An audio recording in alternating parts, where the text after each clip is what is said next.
Ya, halo Tribuners, selamat siang. Anda kembali menyaksikan program Live Report on the Spot edisi Rabu 16 Februari 2022.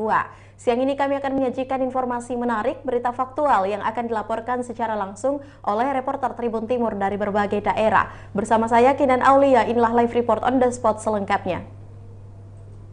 Baik Tribuners, kita beralih ke informasi pertama dari Kabupaten Wajo, di mana 2 orang beruntung dapat hadiah umroh berkat vaksinasi di Kabupaten Wajo. Pemerintah Kabupaten Wajo mengumumkan 2 orang yang beruntung yang mendapatkan paket umroh pada program vaksinasi, tepatnya pada Selasa 15 Maret 2022 malam.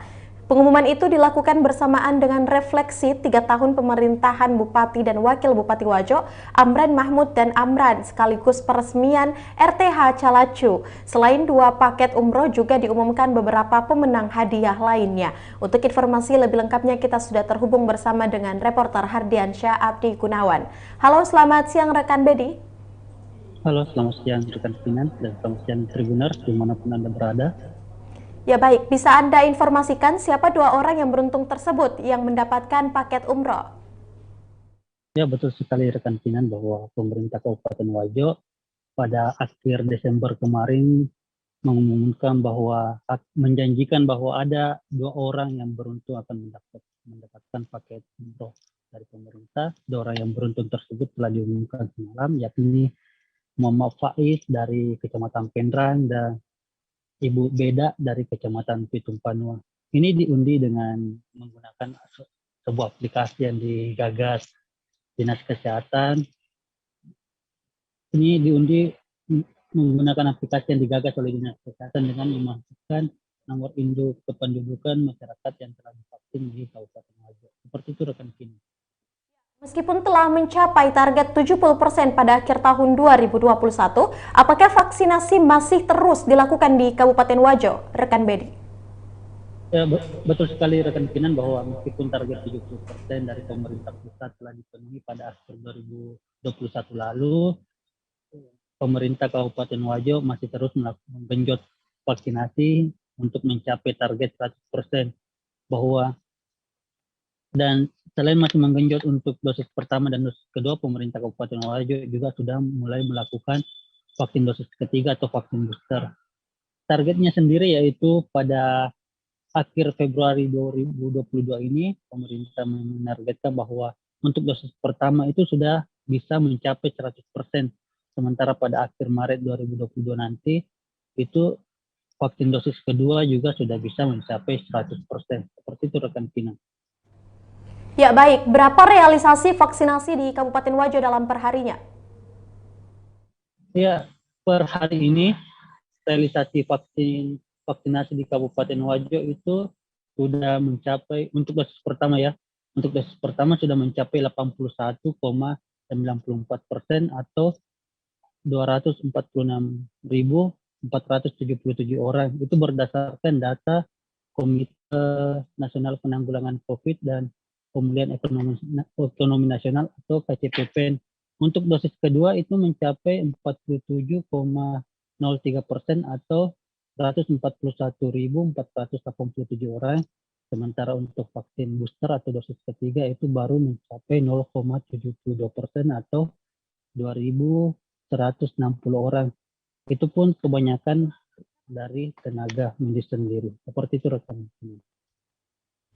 Ya, baik rekan Hardiansyah Abdi Gunawan, terima kasih untuk informasi Anda. Selanjutnya Tribuners, kita akan menyaksikan hasil wawancara langsung yang telah dihimpun oleh wartawan kami bersama dengan juru bicara Satgas COVID-19 Kabupaten Wajo, ada Bapak Saparudin. Berikut liputannya untuk Anda. Alhamdulillah, bersamaan dengan pelaksanaan peringatan refleksi 3 tahun kepemimpinan 2 Amran sekaligus peresmian RTH Calacu tadi malam, kita juga sudah melakukan pengundian untuk hadiah utama 2 paket umroh bagi masyarakat yang sudah melaksanakan vaksinasi. Adapun pemenangnya yang pertama yaitu Muhammad Faiz dari Kecamatan Penrang dan Beda dari Kecamatan Pitung Panua.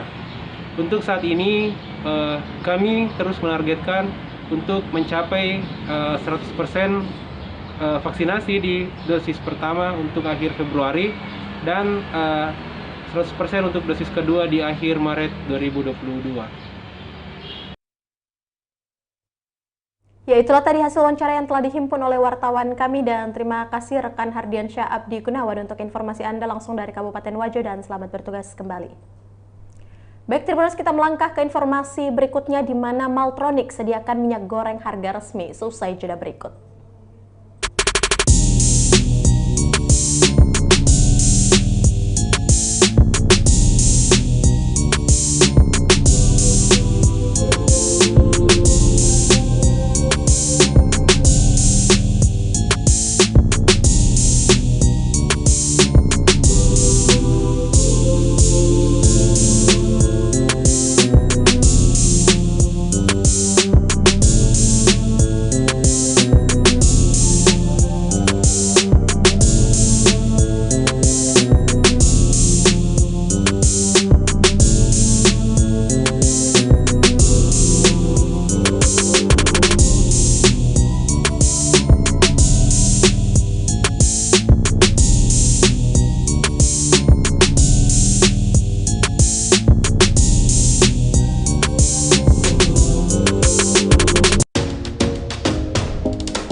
Ya, terima kasih Tribuners, kembali lagi menyaksikan program Live Report on the Spot dan masih bersama saya Kinan Aulia.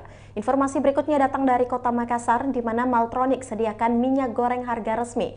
Minyak goreng merupakan salah satu perlengkapan dapur yang paling dicari saat ini, apalagi saat pemerintah menerapkan harga 14.000 per liter.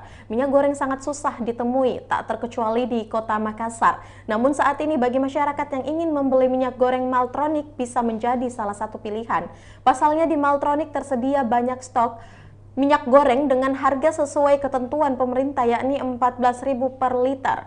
Di mana Maltronic sendiri berada di Jalan Rapocini Raya pada nomor 12 Kota Makassar. Untuk informasi lebih lengkapnya kita sudah terhubung bersama dengan reporter Rudi Salam. Halo, selamat siang rekan Rudi. Halo, selamat siang rekan Kinan di studio. Baik, bisa Anda informasikan bagaimana dengan stok minyak goreng di Maltronic sampai saat ini? Ya, baik Kinan dan Tribuners, memang minyak goreng merupakan salah satu perlengkapan dapur yang paling dicari saat ini di Indonesia, khususnya di Kota Makassar. Memang saat ini ketersediaan minyak goreng baik itu di minimarket dan supermarket sangat jarang ditemui sejak pemerintah menerapkan satu harga untuk minyak goreng yakni 14.000 per liternya.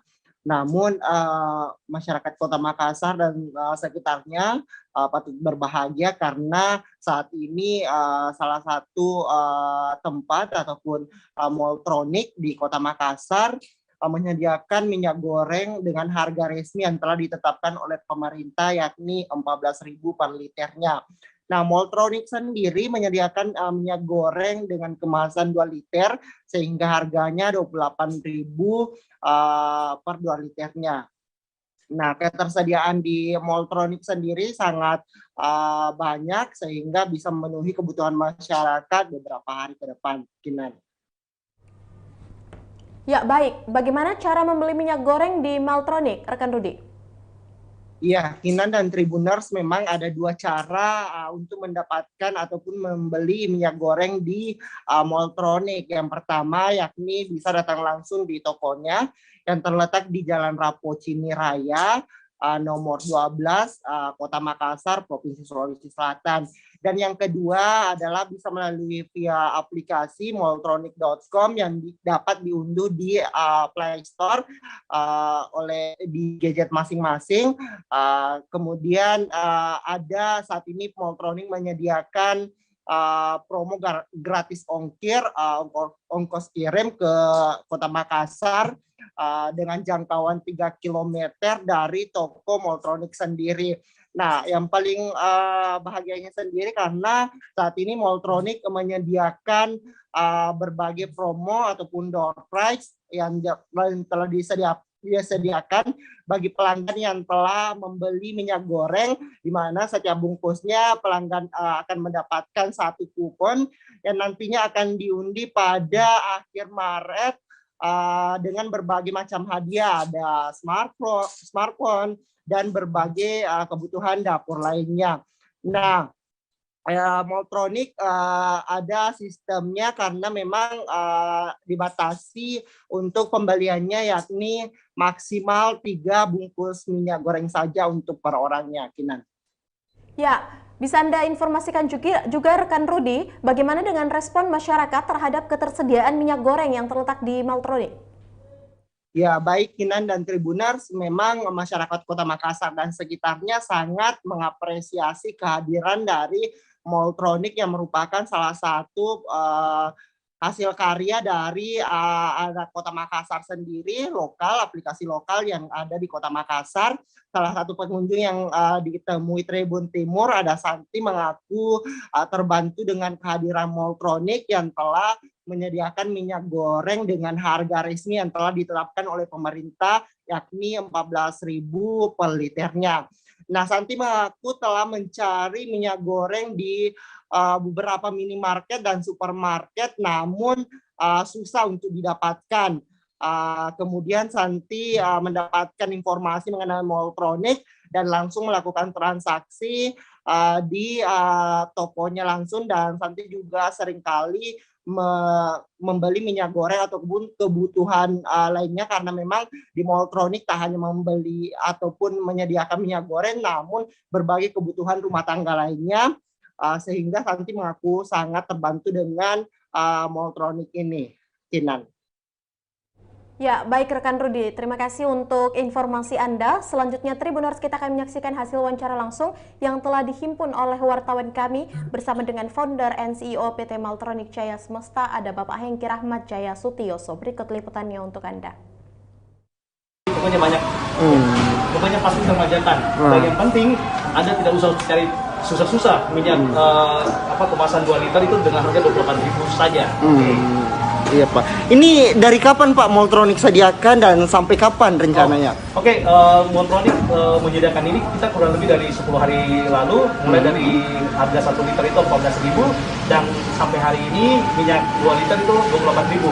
Dan akan kami usahakan ini sampai mudah-mudahan bisa sampai ke Lebaran ini, kita masih siapkan untuk kemudahan mendapatkan minyak goreng dengan harga subsidi agar masyarakat bisa termanjakan dengan kehadiran Moltronic sebagai aplikasi Makassar yang bisa melayani generasi.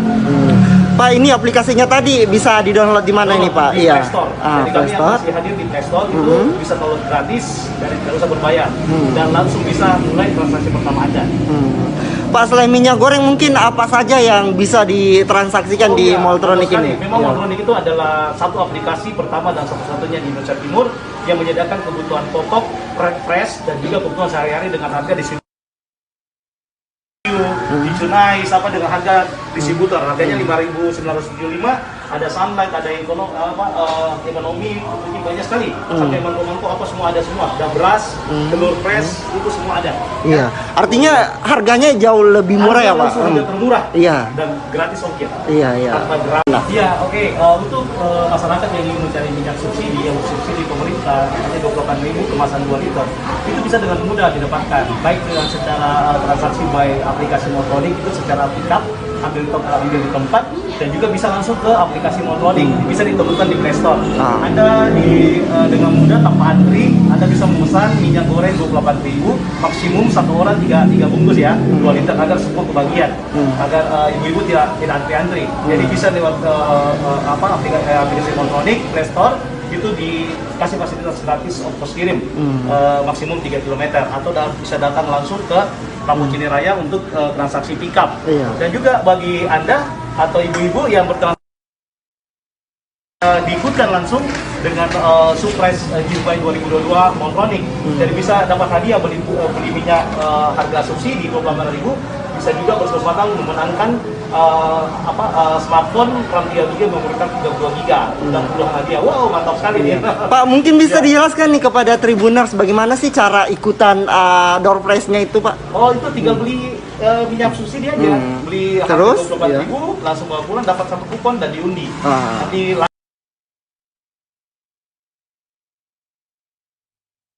Ya, itulah tadi hasil wawancara yang telah dihimpun oleh wartawan kami, dan terima kasih rekan Rudi Salam yang langsung melaporkan dari Makassar untuk informasi Anda, dan selamat bertugas kembali. Baik, Tribuners, kita melangkah ke informasi berikutnya, di mana kasus COVID-19 di Bone semakin meningkat, kini sudah masuk di level ketiga, seusai jeda berikut.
Ya, baik Tribuners, terima kasih Anda kembali menyaksikan program Live Report on the Spot dan masih bersama saya Kinan Aulia. Informasi berikutnya datang dari Kabupaten Bone, di mana kasus COVID-19 di Bone semakin meningkat dan kini masuk ke level 3. Terkonfirmasi positif COVID-19 di Kabupaten Bone, Sulawesi Selatan kian meningkat. Sebanyak 6 orang dinyatakan terpapar COVID-19, tepatnya pada Selasa 15 Februari 2022 kemarin.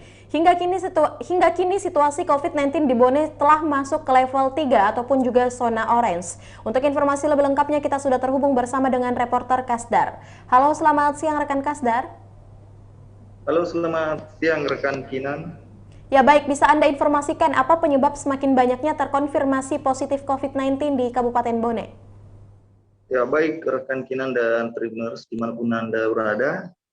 Saat ini memang dilaporkan dari juru bicara Satgas COVID-19 di Kabupaten Bone bahwa hingga hari ini jumlah terkonfirmasi positif COVID-19 di Kabupaten Bone mencapai 29 orang dan disebabkan karena banyaknya pelaku perjalanan yang namanya baik masuk di Kabupaten Bone maupun keluar dan dinyatakan terkonfirmasi positif COVID-19. Begitu rekan Kina. Ya baik, apa saja pembatasan aktivitas masyarakat dengan situasi level 3 COVID-19 di Kabupaten Bone? Ya baik rekan Kinan, bahwa pemerintah di Kabupaten Bone dengan tegas membatasi beberapa aktivitas yang dilakukan di Kabupaten Bone sendiri, seperti pembatasan aktivitas malam, diantaranya untuk pelayanan di kafe maupun di restoran dibatasi hingga pukul 10 ataupun pukul 9 malam, begitu rekan Kinan. Dan juga beberapa aktivitas di misalnya sekolah tatap muka ya, hingga saat ini juga dibatasi hingga 50% di kelas dengan ketat, dengan syarat protokol kesehatan ketat juga, begitu kan Kinan. Ya, baik. Apa upaya Satgas COVID-19 pada Kabupaten Bone untuk menekan angka penyebaran COVID-19 di Bone, rekan Kasdar? Ya, baik rekan Kinan, di Kabupaten Bone sendiri dengan berdasarkan upaya penekanan penyebaran COVID-19 di Kabupaten Bone, ada beberapa langkah yang ditempuh Satgas, diantaranya pasien yang terkonfirmasi positif akan diperiksa dan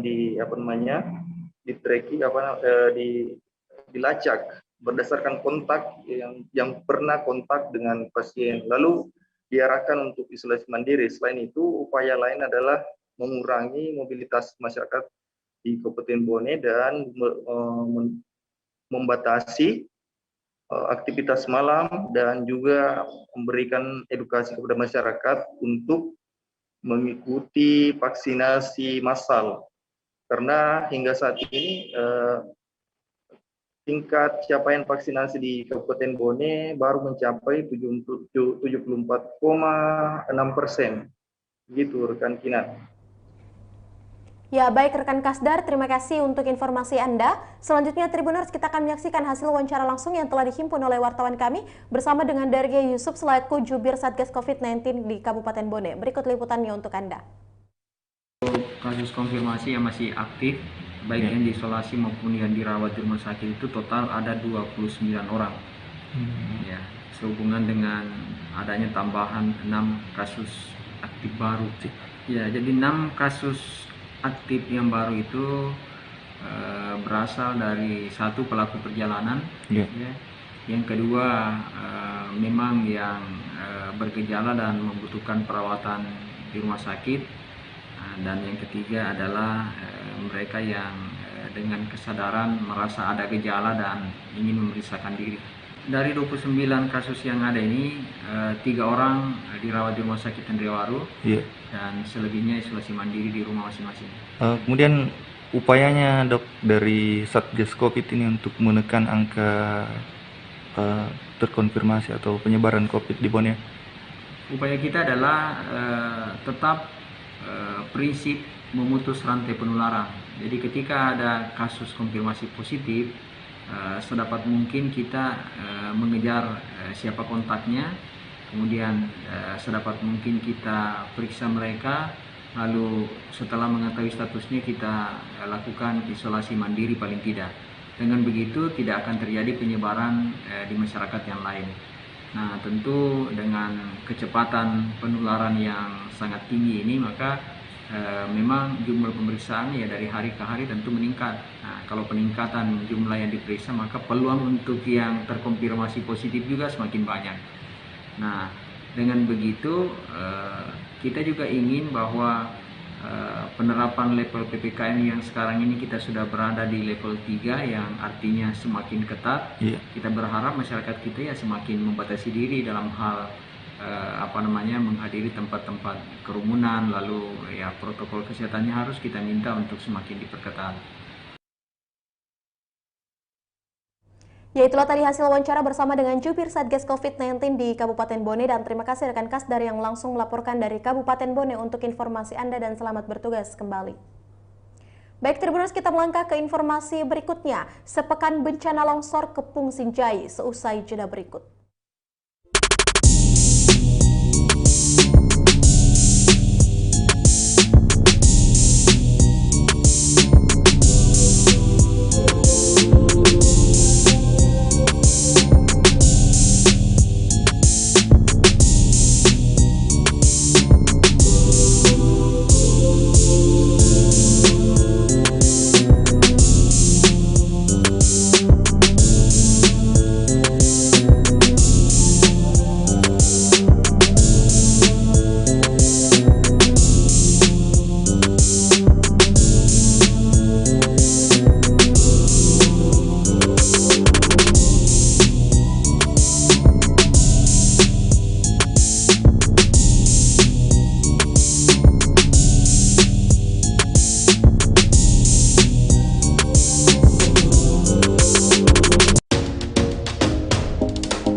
Ya, masih bersama saya Kinan Aulia dalam live report on the spot. Informasi berikutnya datang dari Kabupaten Sinjai, di mana sepekan bencana longsor kepung Kabupaten Sinjai.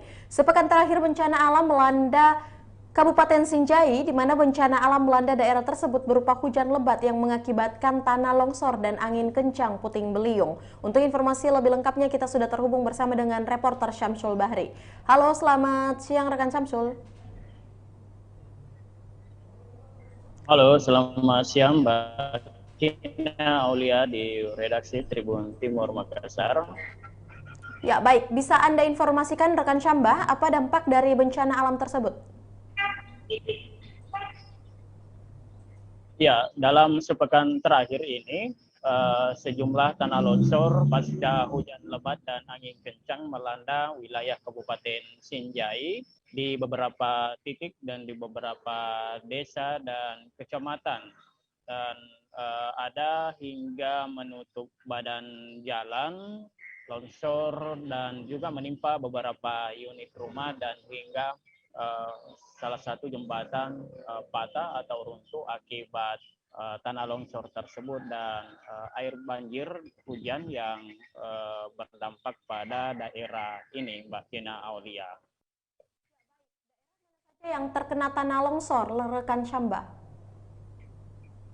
Ya, di beberapa hari yang lalu sejumlah jalan desa dan jalan kecamatan yang kemudian tidak bisa dilalui karena tanah longsor yang menimbun badan jalan tidak bisa dikerjakan secara manual oleh masyarakat setempat, sehingga pihak pemerintah daerah di Kabupaten Sinjai menurunkan langsung alat berat berupa loader untuk membersihkan badan jalan yang tertimbun tanah longsor.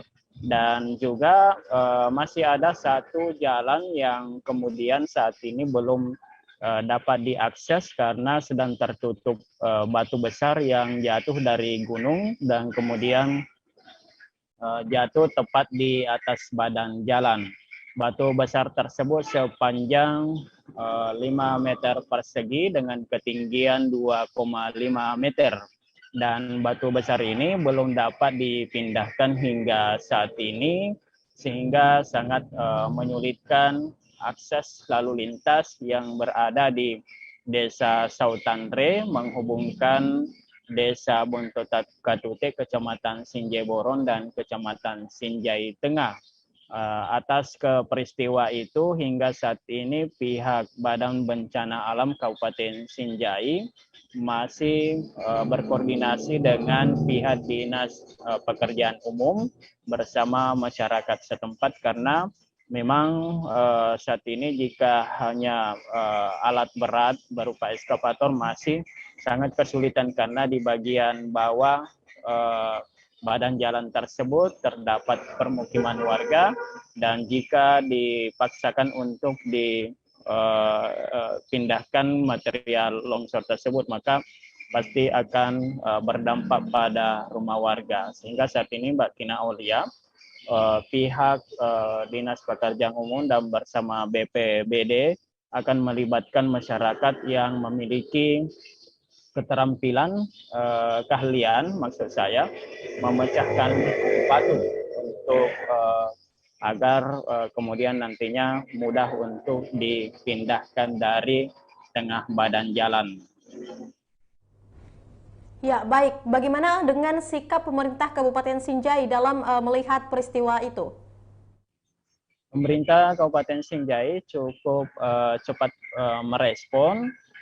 Dan memang saat ini cukup banyak titik sehingga mereka tampak sedikit kewalahan, terutama tadi yang seperti yang kami laporkan tadi, bahwa terdapat batu besar.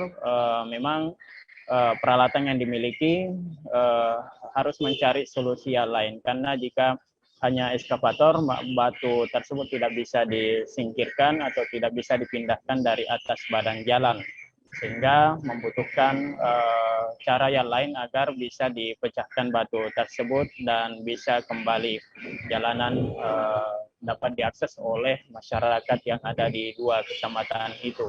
Dan selain itu khusus yang ada di jembatan yang patah ini tepat berada di Desa Masaile yang menghubungkan dengan Desa Samaturue, Kecamatan Telu Limpue.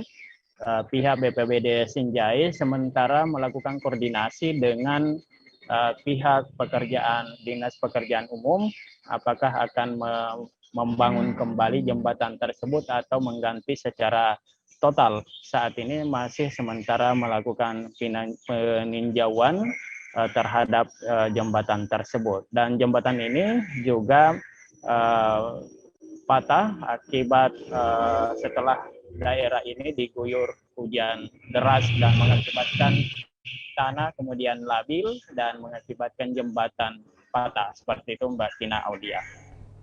Ya, baik, terima kasih rekan Syamba untuk informasi Anda. Selanjutnya Tribuners, kita akan menyaksikan hasil wawancara langsung yang telah dihimpun oleh wartawan kami bersama dengan Bapak Budiman selaku Kepala BPBD Kabupaten Sinjai. Berikut liputannya untuk Anda. Pak, sepekan yang lalu Kabupaten Sinjai dilanda bencana alam. Bagaimana bentuk peristiwa itu, Pak? Ya, betul bahwa pada malam Jumat kemarin, hari malam Sabtu, Jumat malam, itu ada hujan deras dengan intensitas curah hujan yang cukup tinggi, sehingga pada malam harinya, pada waktu yang hampir bersamaan, terjadi longsor di beberapa wilayah. Mulai dari Kecamatan Sinjai Tengah, ada beberapa titik, di Desa Baru ada 4 titik dengan 1 titik longsoran yang cukup parah. Ini sampai menimbun jalan sepanjang 30 meter dengan ketebalan longsor, material longsor itu kurang lebih 10 meter. Sementara di Dusun Halimping, masih Desa Sautandre, itu juga terjadi longsor yang juga menutup badan jalan. Kemudian di Dusun Haru, Desa Sautandre, juga ada longsoran yang mengakibatkan sebuah bongkahan batu besar itu menggelinding turun dari ketinggian 100 meter dan berhenti persis di tengah badan jalan sehingga menutup seluruh badan jalan karena ukuran batunya cukup besar dan dia tidak pecah dengan panjang kira-kira kurang lebih 5 meter. Lebar 4 meter dengan ketebalan batu itu mencapai 2,5 meter. Kemudian di Dusun Saukan, Desa Sautandre, itu kondisinya batu Pak sekarang bagaimana? Kondisi batu ini masih ada di tengah jalan. Kondisi batu masih ada di tengah jalan, belum kita lakukan evakuasi karena yang pertama untuk menggelindingkan batu itu dengan menggunakan alat berat misalnya, itu beresiko karena di sekitar jalan itu ada rumah di bagian bawah. Sehingga kemarin sempat ada pemikiran bersama dengan Pak Camat untuk memecah dulu ini batu dengan mendatangkan para ahli pemecah batu dari desa tetangga yaitu Desa Patongko, di mana ada pernah kejadian yang sama di Dusun Tafilasa walaupun tidak sampai jatuh ke bawah, tetapi batu itu akhirnya kita berhasil pecah dengan secara manual. Nah, ini yang sementara kita koordinasikan. Namun demikian hal ini juga sudah kita bicarakan dengan Dinas PUPR akan mencoba untuk mengerahkan alat berat ke sana setelah dilakukan pembersihan di Dusun Halimping. Sementara di Dusun Saukan memang ada sejumlah titik yang juga mengalami longsor dan menimpa rumah dapur warga. Kemudian di Jalan Tani,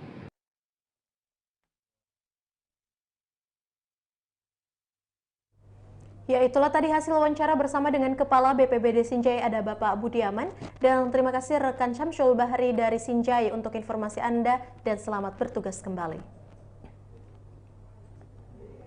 Ya, baik Tribuners, informasi tadi menutup perjumpaan kita pada siang hari ini. Jangan lupa untuk terus menyaksikan program Live Report on the Spot setiap harinya pukul 14.00 hanya di kanal YouTube dan Facebook Tribun Timur. Dan saya juga mengingatkan kepada Tribuners untuk selalu menjaga protokol kesehatan dan jangan lupa melakukan vaksinasi. Saya Kinan Aulia, mewakili kru yang bekerja pamit. Terima kasih dan sampai jumpa.